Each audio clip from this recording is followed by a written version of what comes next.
Good afternoon, everybody. It's Lorraine, Alternative Homesteading on May 24, Saturday, 2025. And I just wanted to hop on here, say a few things, responding to some of your comments, and also to tell you about my situation here with a landscaper who's been a no-show for the last 3 days. And I'm going to tell you that about my suspicions from the very beginning. Okay, remember, you may or may not have heard that my landscaper from last year and partially the year before were a husband and wife team here in Kentucky, like we're literally right down the block. Really nice people, did a very good job, very good at what they did. And then suddenly I'm sending him messages, he's not getting them, voicemails, not getting them, and then texts me rather than call. He always calls. He would always call me and call me Miss Lorraine. But instead he texted me and said that he's not going to cut for 2025 because he got a job over the winter time, in one of the local businesses here. Now I have to tell you flat out, there's no way in hell, even if he works 7 days a week, and I don't think that he's working 7 days a week, but let's say he's working 5 full days a week, there's no way in hell he's going to earn anywhere close to what he earned in a summer cutting grass. How do I know? Me alone. And he had dozens of other clients. You mean to tell me he told all of his clients he's not cutting the grass for them? Probably just not driving by my property. So alone last year, I'm pretty sure I spent close to $5,000, maybe a little more, a little less. Don't quote me on that. Something around that. I get confused with last year, and the year before. Around $5,000 to cut the grass. And that's just me, one client. How much money could he be making in one of these little businesses in town? He's no young spring chicken anymore. He's, I don't know, maybe he's in his 40s, late 40s or whatever. And why would anybody give up cutting for like 6 months out of the year when you could make probably 3 times the amount of money than you would at a regular factory job or a little store job? And in fact, I was watching a YouTube creator yesterday who says he made so much money as a landscaper. And I know, I worked for a landscaper. It's a part-time job. I did his books for him in New Jersey. Another corrupt story for another day. But he brought in a ton of money. And it's a lot of cash. And most of the time, at least in New Jersey, they were paying people who were not paying taxes. Some illegal, some legal, but nevertheless, we had a huge Mexican population in New Jersey, and they worked their butts off. I have nothing bad to say about them there. They worked their butts off, and I would hire them sometimes and, go pick them up in town and bring them back to my house and give them some tools, and they would dig up my yard, and then I would drive them back and pay them. So they make a lot of money, landscapers. I mean, yes, they have the upkeep and they have to clean their tools and buy gas and stuff, but this new landscaper, he's 20 years old. 20. Now, I'm going to tell you what happened. I think I mentioned that. He gave me his business card when I first met him, and I liked him, and we decided he was going to work here. I placed his business card on my laptop. It disappeared. I know some inhuman terrain team member stole it to give to the one of the criminal fraternity members right here in town. You know what I'm talking, Pat. The criminal fraternity members. That book, The Criminal Fraternity, Servants of the Lie. Yeah, one of those criminal fraternity members that's right here in town. That's where everybody goes.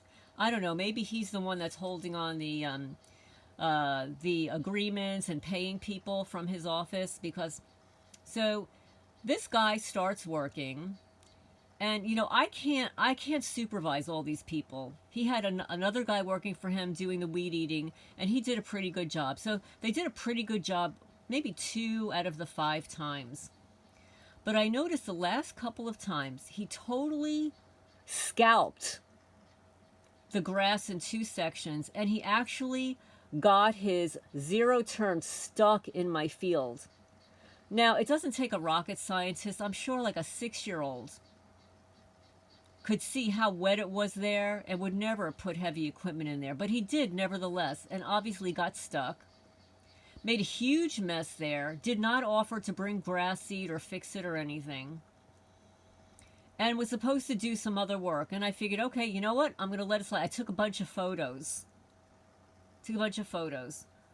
Top and bottom. So then, this past week, he was supposed to cut a small portion, like cleaning it up. Some trees had fallen. So he comes. He says he's going to spend the whole day here. So he shows up with a new weed eater guy. He says that the other one decided to move back somewhere else. So he's got a new guy who seemed a little odd.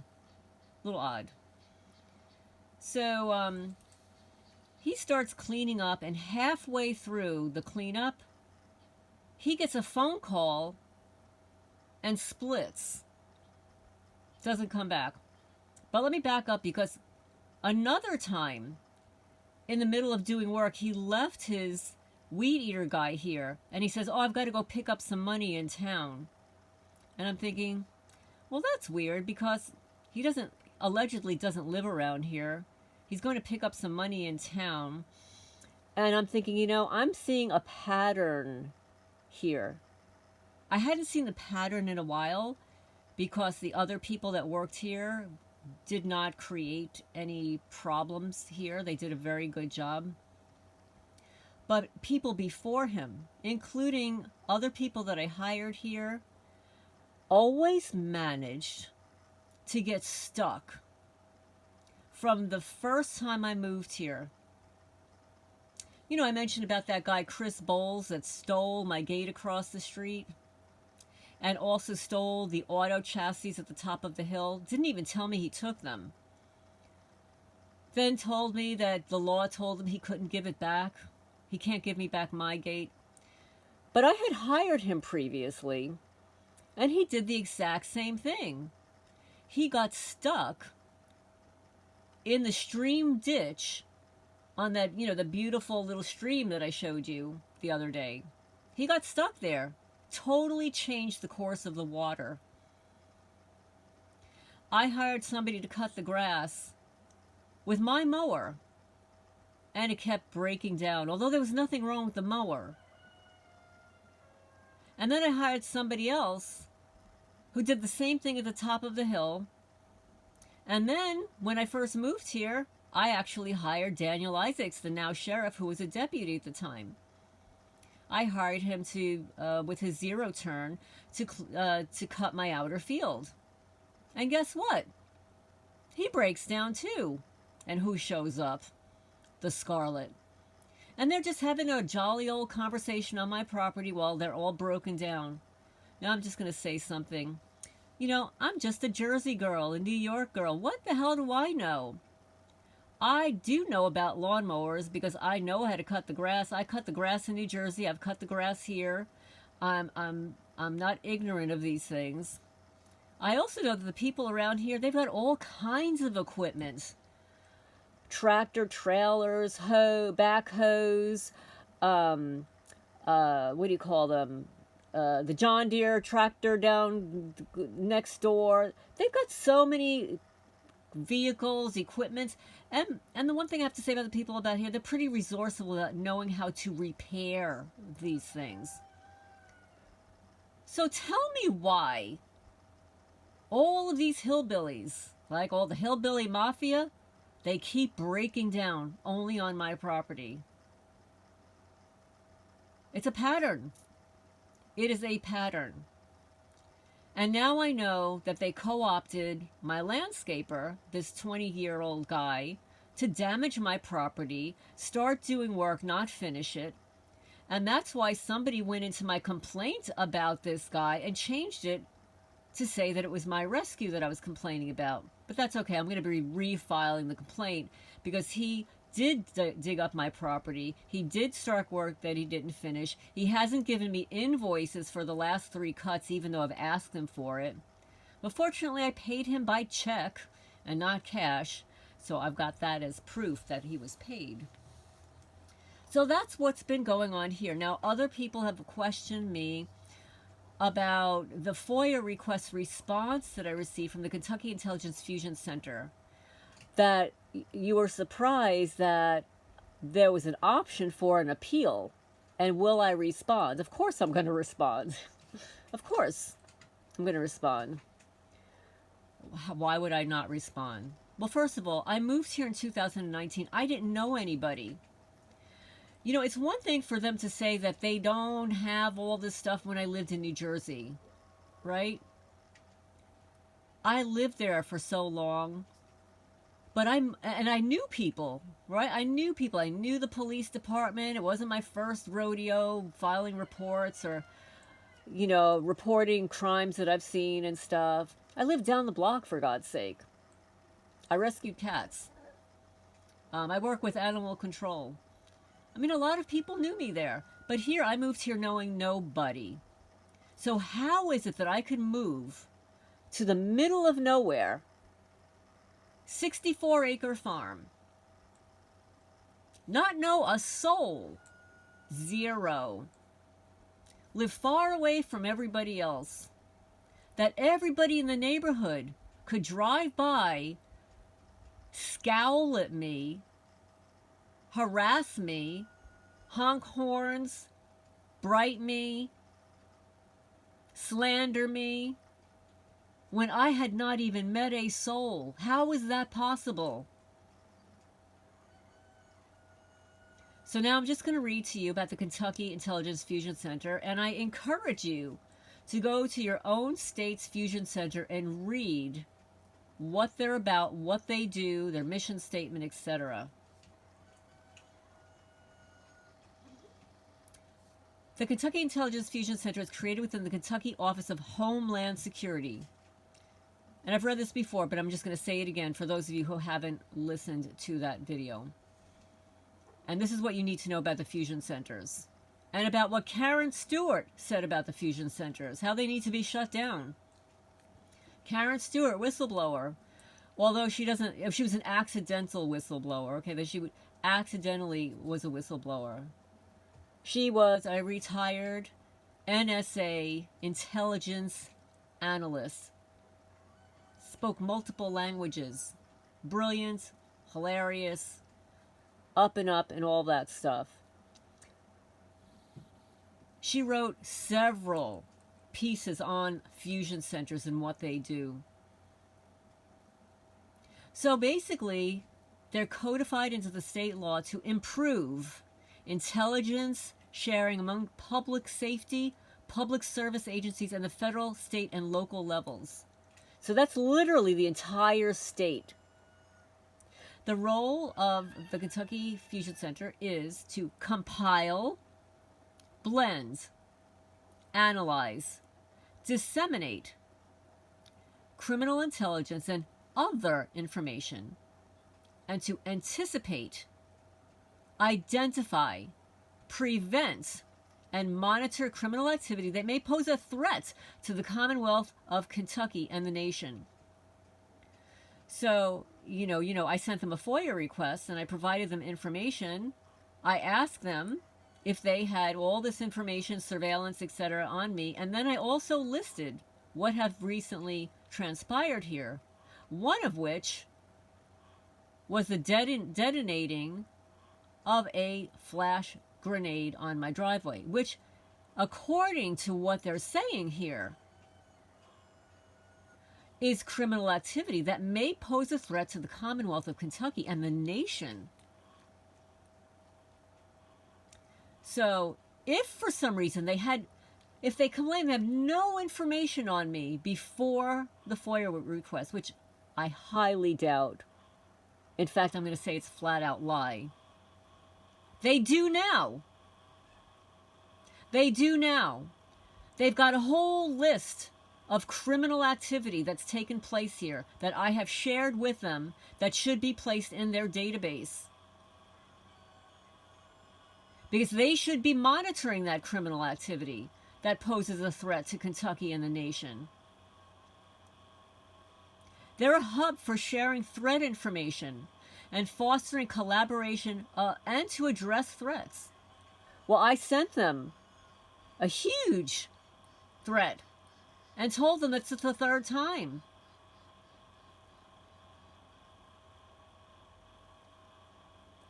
So their mission is, this is where you get them every time. The mission is to receive, analyze, gather, and appropriately disseminate all source information and intelligence regarding terrorist and criminal activities and other threats to the Commonwealth of Kentucky and the nation by, and then they give a list. So rather than go all through this again, I'm just going to repeat that mission statement, which I will be playing back for them, since I have already provided them a threat that they should be monitoring and act accordingly. Okay? Their mission is to receive, analyze, gather, and appropriately disseminate all source information and intelligence regarding terrorist and criminal activities and other threats to the Commonwealth of Kentucky and the nation. So I provided them in writing, even though it was a public FOIA request. I provided them more than that was required. What I did was I requested information, and then I told them why I'm requesting the information. Because this event happened.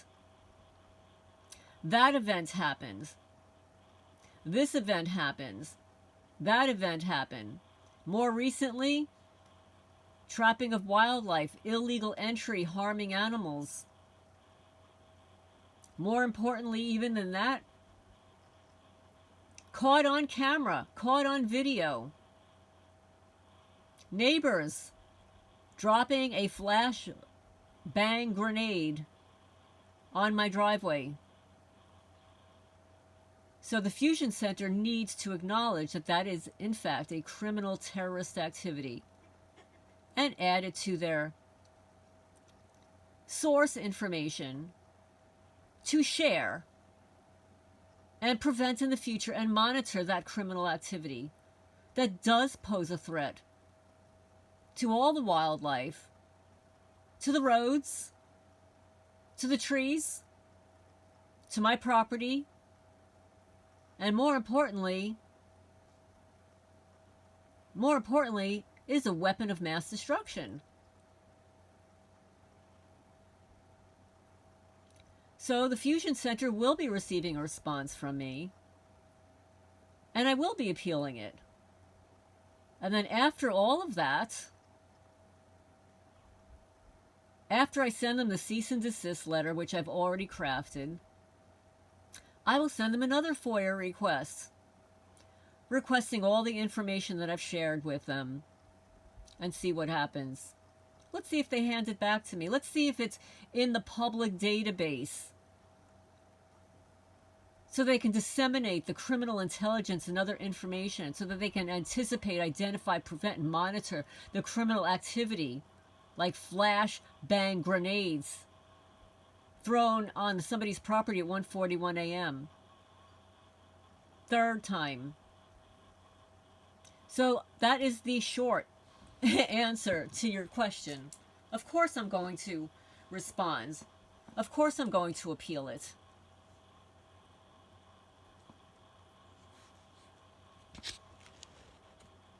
And I'll wait for a response back from the governor also. So I'm going to give it a couple of days. You know, it takes a lot of energy to start filing complaints.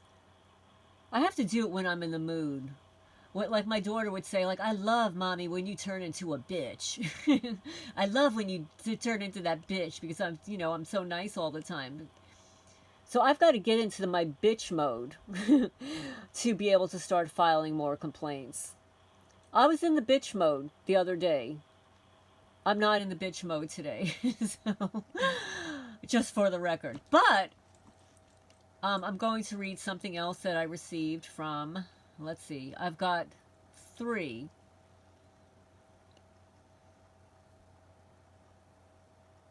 Okay, I've got 3 sort of testimonies, and I'm wondering if maybe I should record them separately. Let me just look quickly. From CP, who's provided testimony in the past. She's provided me with a photo of something. Oh, let me show you this first, because I think that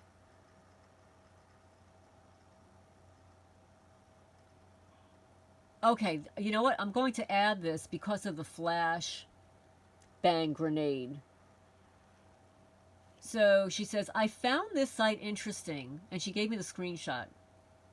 God only knows what they used.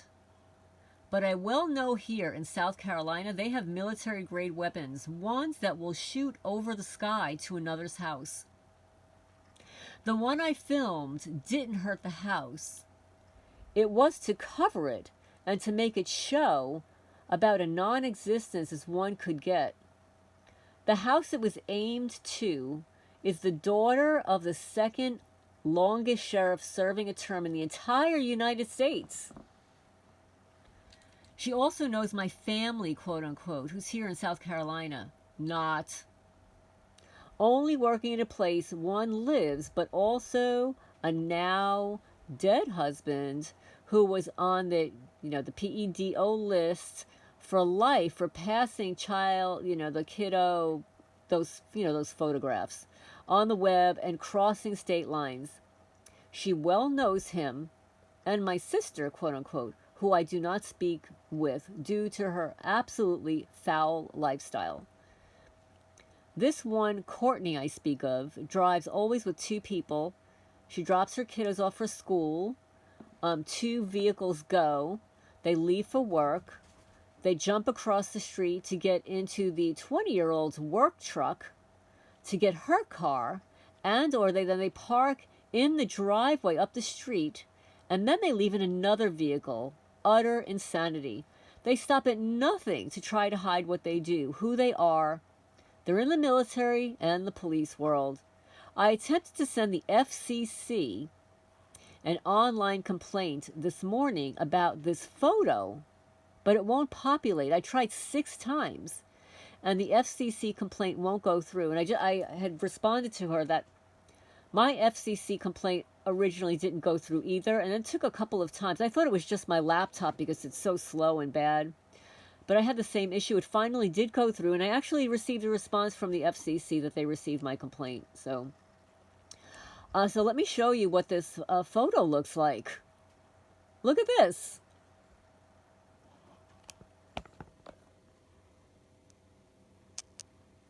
Practical guide to the operational use of... This is a grenade launcher. So this may have been something that they used to throw that device on my driveway. Thank you so much, CP.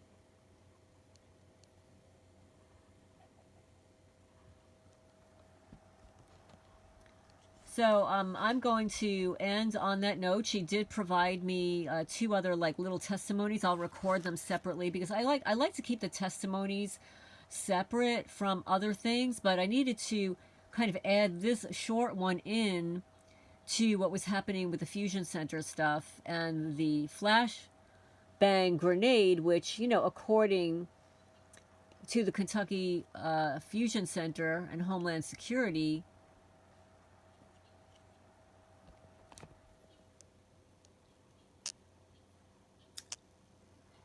if you see something, say something. Report suspicious activity to local. Oh yeah, well, what happens if the local authorities are in on it? That's why I contacted you, Fusion Center. You fuse all the information together, and you share and disseminate and compile and blend and analyze and anticipate, identify, prevent, and monitor criminal activity. So anyway, I've got somebody at the door. I've got to sign off for now.